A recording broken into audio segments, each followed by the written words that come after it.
go into Naga, Hindu Kush, India. Okay?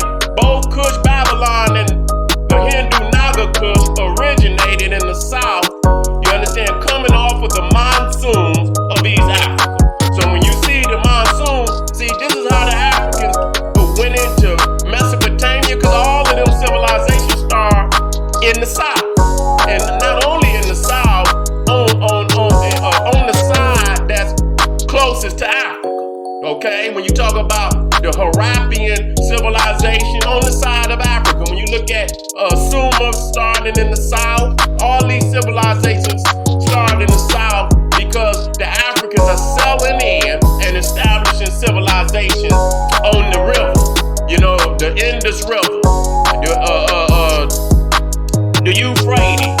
You see what I'm saying? And you see here from June to September, the wet monsoons are blowing towards India.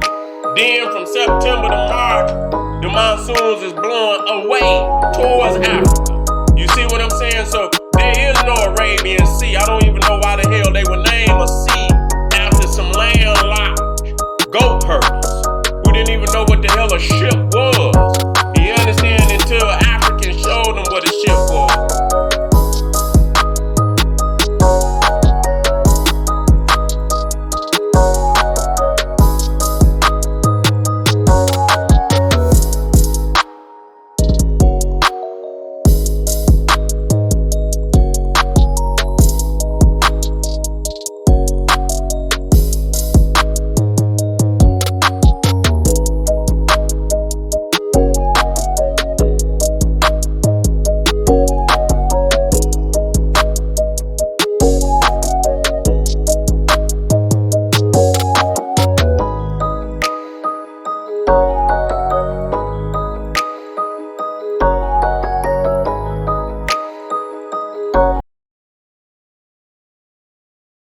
The connection between the Naga lion kings of the Indus Kush Valley, ancient Kush, and the Rastafari movement is primarily rooted in Afrocentric and Pan-African interpretations of history, spirituality, and identity. In the vast and intricate tapestry of human history, there exists a thread that weaves together the ancient Naga lion kings of Asia and the modern Rastafari movement of the Caribbean and America. This is a story of forgotten connections, cultural exchanges, and the enduring spirit of African heritage. Our journey begins in the ancient lands of Kush, a powerful African kingdom that thrived along the banks of the Nile in what is now Sudan. Known for its rich culture, towering pyramids, and powerful rulers, Kush was a beacon of African civilization. But this kingdom's influence did not stop at the borders of Africa. Travel with I to the lush, mystical realms of ancient India and Southeast Asia, where the Naga kings ruled with a mystic blend of power and spirituality. These kings, revered as divine lion head serpent beings, are often depicted with lion-like attributes, symbolizing their strength and regal nature.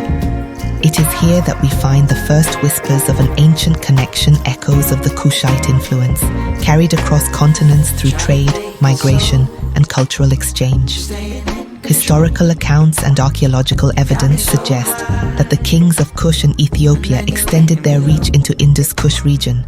These rulers, known for their military prowess and strategic acumen, established a presence in this distant land, forging alliances and fostering trade. This period of interaction saw the exchange of good ideas and cultural practices between Africa and the Indian subcontinent. The Kushite kings, often depicted as lion-hearted warriors, brought with them their rich cultural heritage. Their rule in the Indus Kush region is believed to have influenced local customs, art, and architecture. Temples and monuments adorned with African motifs and symbols of divine kingship stand as silent witnesses to this historical connection. One of the most compelling pieces of evidence of this cross-continental influence is the reverence for the lion as a symbol of power and divinity. In both Kushite and Indian cultures, the lion is a central figure representing strength, courage, and royal authority. This shared symbolism underscores the deep cultural ties that were forged during this period of interaction. As we delve deeper into the legacy of these ancient rulers, we see how their influence endured through the centuries. The echoes of their presence can be found in the myths, legends, and historical records of both regions. This narrative of African kings ruling in the Indus-Kush region is a testament to the far-reaching impact of the Kushite and Ethiopian empires. The connection between the Kushite kings and the Rastafari movement, emerging in Jamaica in the 1930s, draws heavily on the legacy of African kingship and the spiritual significance of Ethiopia. The lion, a symbol revered by both ancient Kushite kings and modern Rastafarians, serves as a powerful link between past and present. The rule of Kushite kings in the Indus-Kush region highlights the interconnectedness of ancient civilizations and the enduring legacy of African influence. Through trade, conquest, and diplomacy, these rulers left an indelible mark on the history of both Africa and the Indian subcontinent.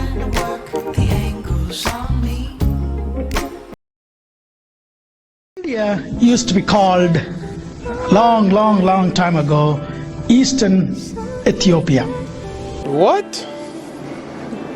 Bro, what are you talking about, man?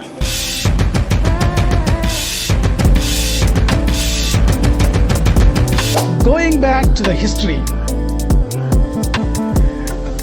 what is the connection between India and Africa?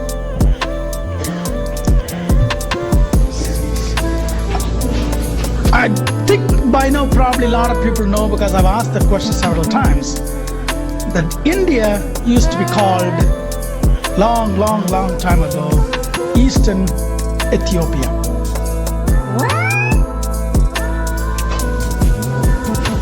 Everybody knows that, right? No? Yes. Okay. Yes. You also probably heard there is a big river in India called Ganges. Okay. To be frank, till 2 years back, I did not know what the meaning of the word Ganges. I simply know Ganges is Ganges. Do you know the name Ganges is one of the strongest and famous emperors of Ethiopia? That's right. Do you think some crazy Aryans would name a big river in India after an African emperor? Would not. Simple logic says that. In southern part of India, a particular god is being worshipped by the local people. His name is Murugan. He is always on top of the hill. And you go back to Eastern Africa, even today, for more than 25 tribals worship a god which is on the hill. His name is Murungu. And obviously there's no connection between these two people over 7,000, 8,000, 10,000 years. So I'm trying to bridge the gap. There is a distinct and clear connection between the ancient India and the ancient Africa. And that is where I want to go back to the Indus Valley civilization. I think most of you would have heard that, or maybe would have studied in school, which is as ancient as the Egypt Nile Valley civilization.